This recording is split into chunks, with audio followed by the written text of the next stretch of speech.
అస్సలాము అలైకుం వరహమతుల్లాహి వబర్కాతు. సూరే అన్నిసా ఆయత్ నెంబర్ 11 నుంచి 20. ఔజుబిల్లాహి మినష్ షైతానిర్ రజీం. బిస్మిల్లాహిర్ రహమానిర్ రహీం. ఆయత్ నెంబర్ 11.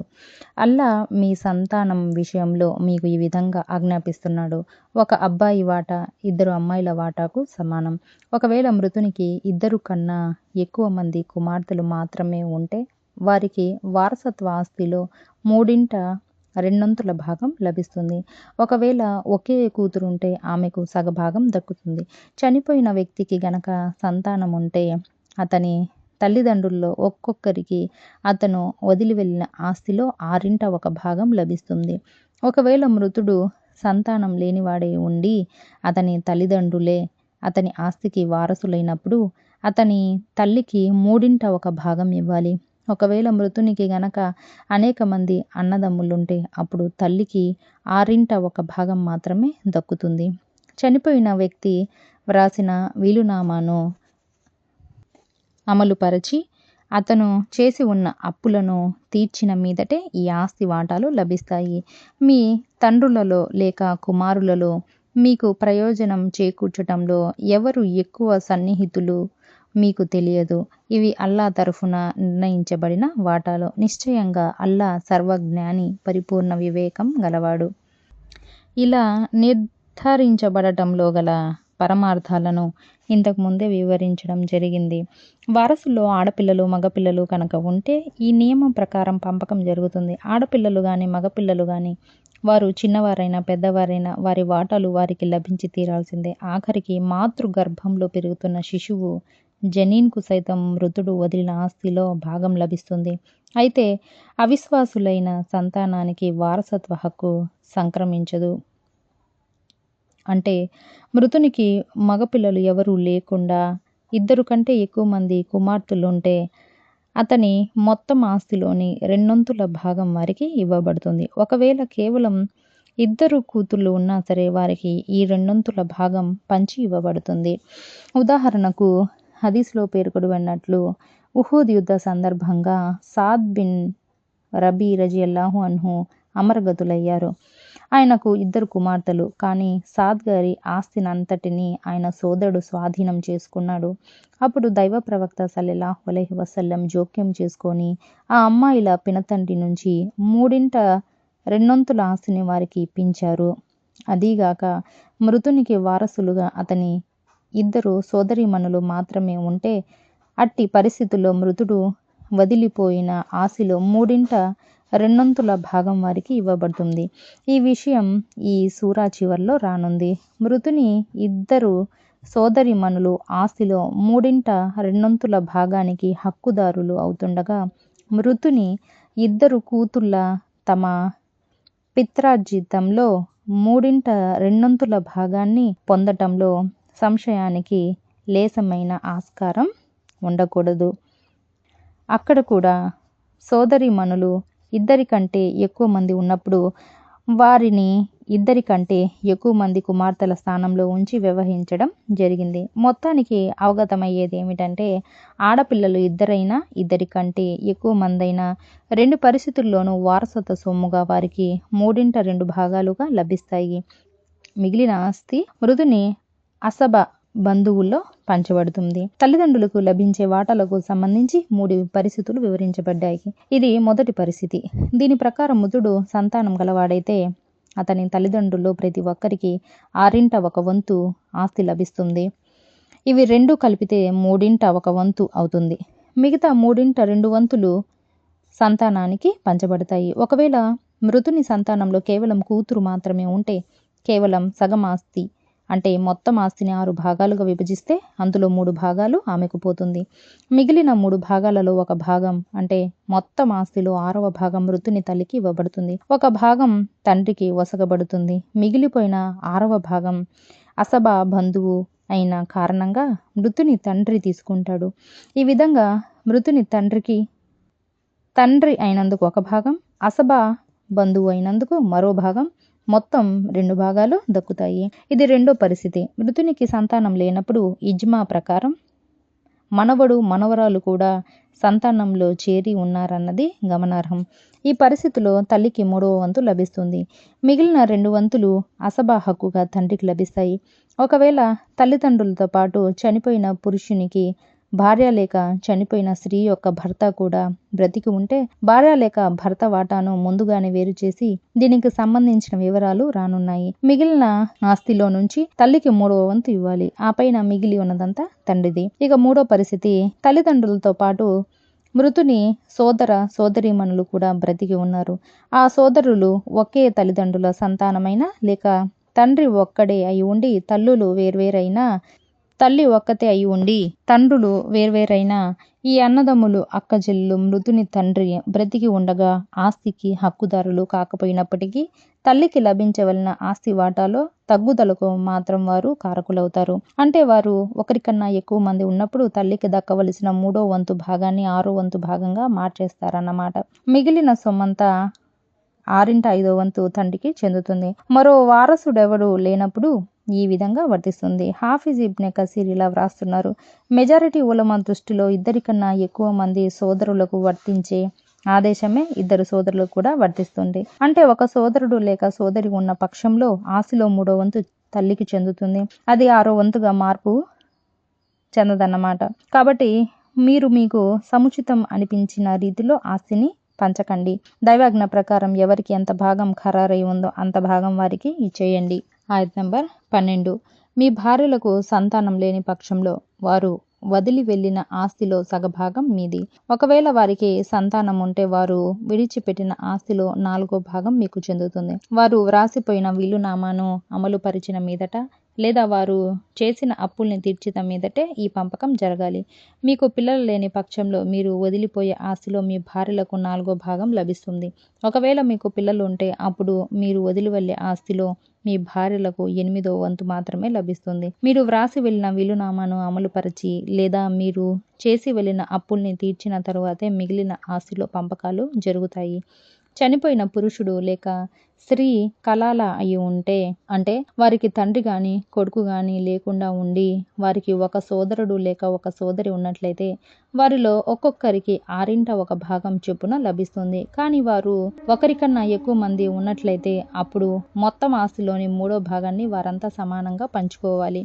అయితే మృతుడు వ్రాసిన వీలునామాను అమలుపరిచి లేదా అతని అప్పులన్నీ తీర్చిన మీదటే ఈ పంపకం జరగాలి. ఇది ఇతరులకు నష్టకరంగా పరిణమించకూడదు. ఇది అల్లా తరఫున జరిగిన నిర్ధారణ. అల్లా అన్నీ తెలిసినవాడు, సహనశీలుడు. మృతుని సంతానం బ్రతికి లేని పక్షంలో అతని లేక ఆమె కొడుకు పిల్లలు అంటే మనవళ్ళు సంతానంగానే పరిగణించబడతారు సుమా. ఈ విషయంలో ముస్లిం సమాజంలోని ధర్మవేత్తలందరి మధ్య ఏకాభిప్రాయం ఉంది.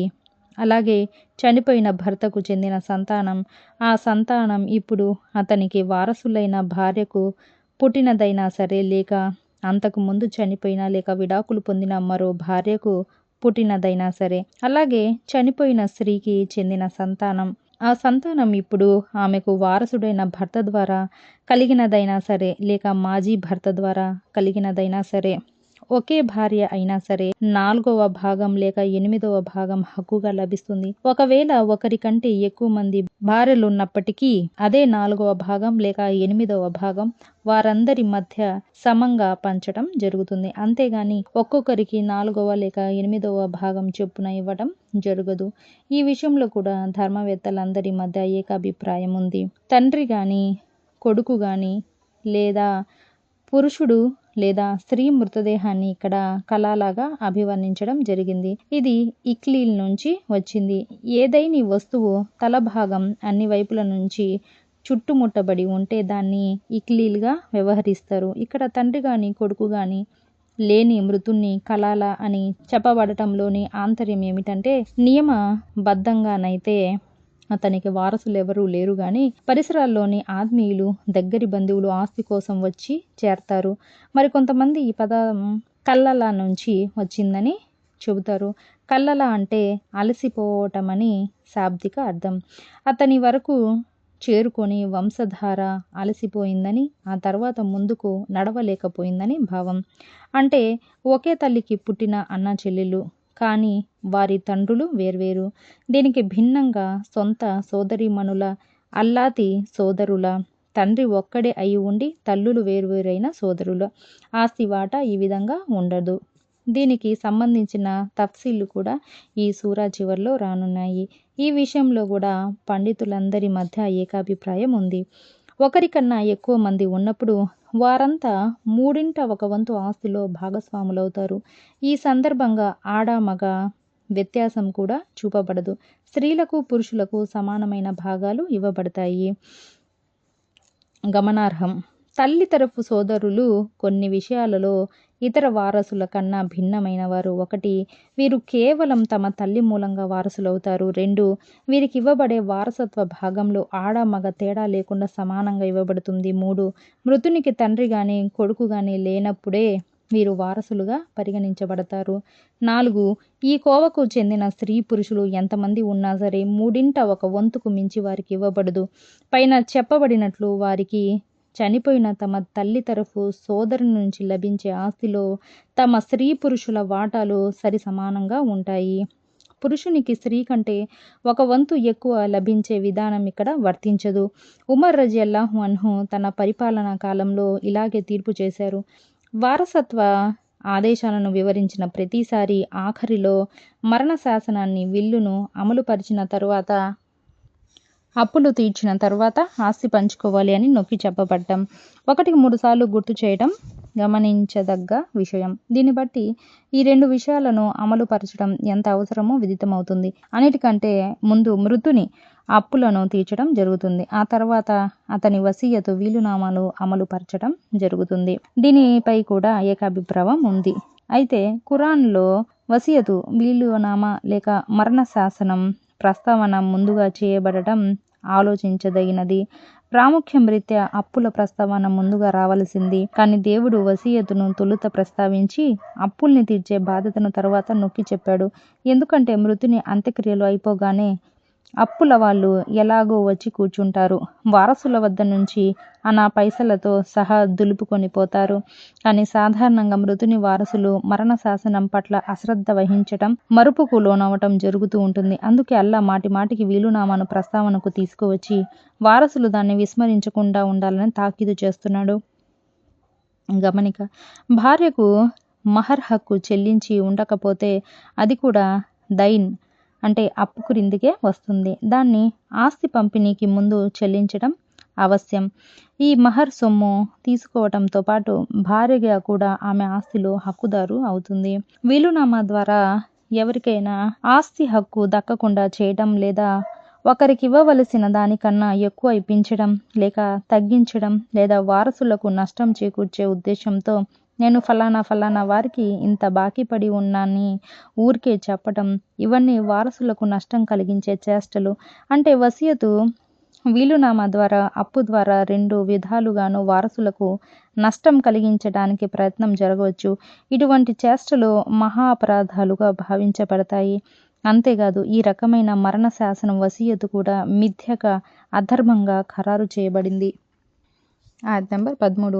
ఇవి అల్లా నిర్ధారించిన హద్దులు. అల్లా మరియు ఆయన ప్రవక్త సల్లల్లాహు అలైహి వసల్లంకు విధేయత చూపేవారికి అల్లా క్రింద కాలువలు ప్రవహించే స్వర్గవనాలలో ప్రవేశం కల్పిస్తాడు. వాటిలో వారు కలకాలం ఉంటారు. గొప్ప విజయం అంటే ఇదే. ఆయత్ నంబర్ 14. ఎవడు అల్లా మరియు ఆయన ప్రవక్త సల్లల్లాహు అలైహి వసల్లం ఎడల అవిధేయుడై ఆయన నిర్ధారించిన హద్దులను మీరిపోతాడో వాణ్ణి ఆయన నరకాగ్నిలో పడవేస్తాడు. వాడందులో ఎల్లకాలం పడి ఉంటాడు. అవమానకరమైన శిక్ష అలాంటి వారి కోసమే ఉంది. ఆయత్ నంబర్ 15. మీ స్త్రీలలో ఎవరైనా అక్రమ సంబంధం పెట్టుకుంటే వారికి వ్యతిరేకంగా మీలోని 4 వ్యక్తులను సాక్షులుగా తీసుకురండి. వారు కనుక సాక్ష్యమిస్తే ఆ స్త్రీలను మరణకాలం వచ్చే వరకు గాని లేదా అల్లా వారి కోసం ఏదైనా మార్గాంతరం సూచించే వరకు గాని గృహాల్లో నిర్బంధించి ఉంచండి. ఇస్లాం ప్రారంభంలో వ్యభిచారానికి పాల్పడే స్త్రీలకు విధించబడిన శిక్ష ఇది. అప్పటికింకా వ్యభిచార నేరానికి శిక్ష నిర్ధారించబడలేదు కాబట్టి ఈ శిక్ష తాత్కాలికంగా అమలు పరచబడింది. ఈ ఆయతులో ఇంకో విషయం కూడా గమనార్హం. అరబీ భాషలో 3 నుంచి 10 వరకు వస్తువుల సంఖ్య గురించి చెప్పటానికి నియమం ఏమిటంటే వస్తువులను పుంలింగమైతే వాటిని సూచించే సంఖ్య స్త్రీలింగ పదమై ఉండాలి. ఒకవేళ వస్తువులు స్త్రీలింగమైతే వాటిని సూచించే సంఖ్య పుంలింగం వాడబడాలి. ఇక్కడ ఆయతులలో అర్బాహ్ అని వచ్చింది. అర్బాహ్ అంటే 4 లేక నలుగురు అని అర్థం. ఇది అర్బాహ్ స్త్రీలింగ పదం కాబట్టి దీని తర్వాత ఎలాగైనా పుంలింగ పదమే రావాలి. ఆ పదం రిజాల్ అవుతుంది. రిజాల్ అనగా పురుషులు అని అర్థం. అంటే నలుగురు పురుషులు అన్నమాట. మొత్తానికి తెలిసింది ఏమిటంటే ఎవరైనా వ్యభిచారానికి పాల్పడ్డారని ఆరోపించదలిచినప్పుడు దానికి నలుగురు పురుషుల సాక్ష్యం తప్పనిసరి. అంటే ఇస్లాం ధర్మం వ్యభిచార నేరానికి ఎంత కఠినమైన శిక్ష విధించిందో ఆ నేరాన్ని రుజువు చేయడం కోసం కూడా అంతే కఠినమైన షరతును విధించింది. అది 1, 2 కాదు, 4 సాక్ష్యాలు కావాలి. కల్లారా చూసినట్లు 4 సాక్షులు ముందుకు రానంత వరకు షరియతు పరంగా శిక్ష విధించడానికి ఆస్కారం ఉండదు. ఇక్కడ మార్గాంతరం అంటే భావం తరువాతి కాలంలో అల్లా నిర్ధారించిన శిక్ష. అంటే వివాహితులైన పురుషులు, స్త్రీలు ఇలాంటి అక్రమ సంబంధాలు ఒడిగడితే రాళ్ళు రువ్వే శిక్ష విధించబడుతుంది. పెళ్లి కాని వారు గనక వ్యభిచారం చేస్తే 100 కొరడా దెబ్బలు కొట్టబడతాయి. దీని గురించి వివరాలు నూర్ సూరాలో ప్రామాణికమైన హదీసుల్లోనూ ఉన్నాయి. ఆయత్ నంబర్ 16. మీలో ఏ ఇద్దరైనా ఈ పాడు పని చేస్తే వారిద్దరిని బాధించండి. ఒకవేళ వారు పశ్చాత్తాపపడి తమ ప్రవర్తనను సరిదిద్దుకుంటే వారిని ఉపేక్షించండి. నిస్సందేహంగా అల్లా పశ్చాత్తాపాన్ని స్వీకరించేవాడు, కరుణించేవాడు కూడా. ఏమిటి ఈ పాడు పని అన్నది ఇక్కడ సహజంగా జనించే ప్రశ్న. బహుశా ఇది స్వలింగ సంపర్కం, హోమోసెక్షువాలిటీ కావచ్చునని కొంతమంది విద్వాంసుల వ్యాఖ్యానించారు. మరి కొంతమంది దీన్ని అవివాహితులైన స్త్రీ పురుషుల శారీరక సంబంధం అన్న భావంలో తీసుకున్నారు. ఇంతకు ముందు వచ్చిన ఆయతును వీరు ముహ్సనాత్ వివాహితులకు ప్రత్యేకమైనదిగా భావించారు. స్త్రీ పురుషులు వారు వివాహితులైనా సరే అవివాహితులైనా సరే వారు పెట్టుకునే అక్రమ సంబంధమే ఈ పాడు పని అని కొంతమంది వివరించారు. అయితే ఇబ్నె జరీర్ తబ్రీ మాత్రం అవివాహితులైన స్త్రీ పురుషుల అక్రమ సంబంధం అన్నదానికే ప్రాధాన్యత ఇచ్చారు. మొదటి ఆయతులో తెలుపబడిన శిక్ష గృహ నిర్బంధం చేసి ఉంచాలన్నది దైవ ప్రవక్త సల్లల్లాహు అలైహి వసల్లం వారు సూచించిన శిలా శిక్ష తరువాత రద్దుపరచబడిందని, అలాగే ఈ ఆయతులో తెలుపబడిన శిక్ష నూర్ సూరాలో స్పష్టపరచబడిన 100 కొరడా దెబ్బల శిక్ష ఆధారంగా రద్దుపరచడం జరిగిందని ఆయన చెప్పారు. బాధించడం అంటే అర్థం తీవ్రంగా మందలించడం, చివాట్లు పెట్టడం లేదా చేత్తో కొట్టడం. అయితే ఇంతకు ముందు వివరించబడినట్లు ఈ శిక్ష రద్దుపరచబడింది. ఆయత్ నంబర్ 17. అవివేకం వల్ల ఏదైనా చెడు కార్యానికి పాల్పడి వెనువెంటనే తప్పు తెలుసుకొని పశ్చాత్తాపం చెందేవారి పశ్చాత్తాపాన్ని స్వీకరించే బాధ్యత మాత్రమే అల్లాపై ఉంది. అటువంటి వారి పశ్చాత్తాపాన్ని అల్లా స్వీకరిస్తాడు. అల్లా మహాజ్ఞాని, గొప్ప వివేకవంతుడు. ఆయత్ నంబర్ 18. నిరంతరం పాపకార్యాలకు పాల్పడుతూ తీరా మరణ ఘడియలు సమీపించాక ఇప్పుడు నేను పశ్చాత్తాపడుతున్నాను అని అనేవారి పశ్చాత్తాపం ఆమోదించబడదు. అలాగే అవిశ్వాస స్థితిలో ప్రాణం విడిచే వారి పశ్చాత్తాపం కూడా స్వీకరించబడదు. ఇలాంటి వారి కోసమే మేము వ్యధాభరితమైన శిక్షను సిద్ధం చేసి ఉంచాము. గుండెల్లోని ప్రాణం గొంతు దాటిపోతున్నప్పుడు లెంపలేసుకుంటే లాభం ఏమీ లేదని, అటువంటి పశ్చాత్తాపం దైవ సన్నిధిలో స్వీకారయోగ్యం కాదని దీని ద్వారా స్పష్టమవుతున్నది. హదీసు ద్వారా కూడా ఈ విషయం విపులీకరించబడింది. ఆలి ఇమ్రాన్ సూరా 90వ వచనంలో కూడా ఈ విషయమే సూటిగా చెప్పబడింది. ఆయత్ నంబర్ 19. విశ్వసించిన ఓ ప్రజలారా, మీరు బలవంతంగా స్త్రీలకు వారసులై కూర్చోవటం మీకు ధర్మసమ్మతం కానే రాదు. మీరు వారికి ఇచ్చిన దానిలో మహర్ నుంచి కొంత సొమ్ము కాజేసే ఉద్దేశంతో వారిని ఆపి ఉంచుకోకండి. ఒకవేళ వారు కనుక బాహాటంగా ఏదైనా నీతిమాలిన పనికి పాల్పడితే అది వేరే విషయం. వారితో ఉత్తమ రీతిలో కాపురం చేయండి. ఒకవేళ వారు మీకు నచ్చకపోతే బహుశా ఏదో ఒక్క విషయం మూలంగా మీకు నచ్చకపోవచ్చు. కానీ మీకు నచ్చని ఆ విషయంలోనే అల్లా అపారమైన శుభాన్ని పొందుపరిచాడేమో మీకేం తెలుసు. ఇస్లాంకు పూర్వం స్త్రీ జాతిపై జరుగుతూ ఉన్న మరో దౌర్జన్యం ఇక్కడ పేర్కొనబడింది. ఎవరైనా ఒక వ్యక్తి మరణిస్తే వారసులు అతని ఆస్తిపై విరుచుకుపడినట్లే వారు అతని భార్యను కూడా చుట్టుముట్టేవారు. ఆమె ఇష్టానికి ఏమాత్రం నిమిత్తం లేకుండా ఆమెను తమ దాంపత్యంలోకి తీసుకోవాలని ఉపలాట పడేవారు. లేదా అన్నకో తమ్ముడికో అన్న కుమారునికో ఆమెను కట్టబెట్టేవారు. ఆఖరికి సవతి తల్లిని మనువడటానికి కూడా వెనుకాడేవారు కాదు. అది కుదరనప్పుడు ఆమె తన ఇష్టంతో మరో వ్యక్తిని పెళ్లి చేసుకునే స్వేచ్ఛ కూడా ఆమెకు ఉండేది కాదు. ఆమె జీవితం మోడువారిన బ్రతుకు అయిపోయేది. ఈ రకమైన అన్యాయాన్ని ఇస్లాం అరికట్టింది.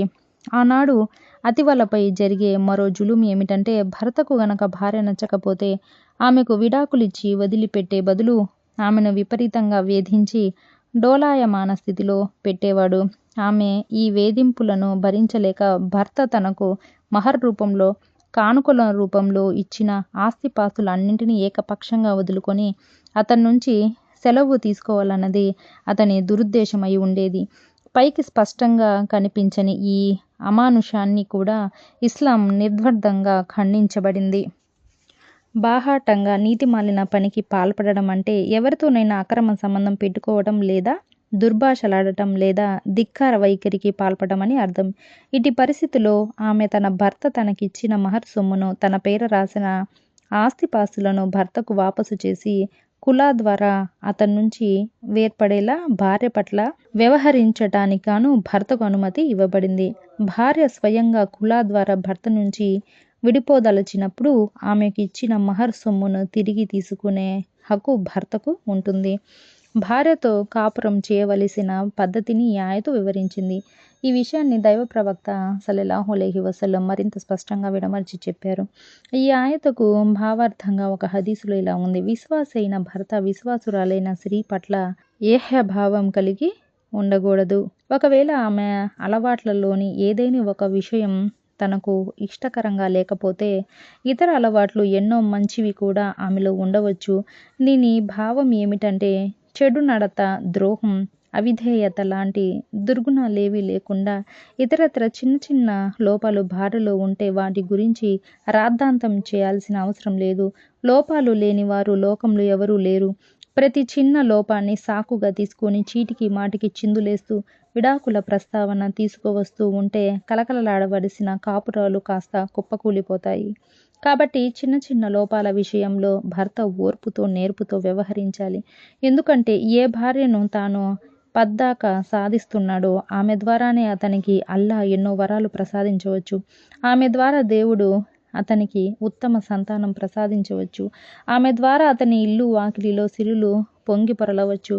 కానీ విచారకరమైన విషయం ఏమిటంటే, ముస్లిం సోదరులు ఈ ఖురాన్ హదీసు ఉపదేశాన్ని పెడచెవిన పెట్టి అతి సాధారణ విషయాల ఆధారంగా తమ భార్యలకు విడాకులు ఇస్తూ ఉంటారు. ఈ విధంగా వారు ఇస్లాం తమకు ఇచ్చిన విడాకుల అస్త్రాన్ని అత్యంత దారుణమైన రీతిలో ప్రయోగిస్తున్నారు. అనివార్యమైన పరిస్థితుల్లో వాడటానికి మాత్రమే ఈ హక్కు ఇవ్వడం జరిగింది, కానీ ఈ రకంగా కొంపల్ని కూల్చడానికి కాదు. ఆడవారికి అన్యాయం చేయడానికి, కన్నపిల్లల జీవితాలను సర్వనాశనం చేయడానికి ఈ హక్కు ఇవ్వబడలేదు. గత్యంతరం లేని పరిస్థితుల్లో భార్యాభర్తలు విడిపోవటానికి కల్పించబడిన ఈ వెసులుబాటును దుర్వినియోగపరచడం వల్ల ఇస్లాంకు చెడ్డ పేరు వస్తుంది. ఈ విధంగా ఇస్లాంకు చెందిన ఒక గొప్ప సుగుణాన్ని చెడుగా, దుర్మార్గంగా చిత్రీకరించడం జరుగుతుంది. ఆయత్ నంబర్ 20. మీరు ఒక భార్య స్థానంలో మరో భార్యను చేసుకోదలిస్తే వారిలో ఎవరికైనా మీరు పెద్ద ధనరాశిని ఇచ్చి ఉన్నా సరే దానిలో నుంచి ఏ కొంచెం కూడా తిరిగి తీసుకోకండి. ఏమిటి అది అన్యాయం, స్పష్టమైన పాపం అయినప్పటికీ మీరు దాన్ని తీసుకుంటారా? తమంతట తాముగా భార్యకు విడాకులిచ్చినప్పుడు మహర్ హక్కును తిరిగి తీసుకురాదని చాలా గట్టిగా తాకీదు చేయబడింది. ఆయతులో ఖింతారూన్ అనే పదం వచ్చింది. ఖింతారూన్ అంటే చాలా పెద్ద మొత్తంలో ధనం అని అర్థం. అనగా నికా సందర్భంగా మీరామెకు ఎంత పెద్ద మొత్తంలో మహర్ సొమ్ము ఇచ్చి ఉన్నా సరే అందులో నుంచి ఏ కొంచెం కూడా డిమాండ్ చేయడం కానీ లాక్కోవటం కానీ తగదు. ఒకవేళ మీరలా చేస్తే అది జులుం అవుతుంది, బహిరంగ పాపం అనిపించుకుంటుంది. అస్సలాము అలైకుం వరహమతుల్లాహి వబర్కాతుహు.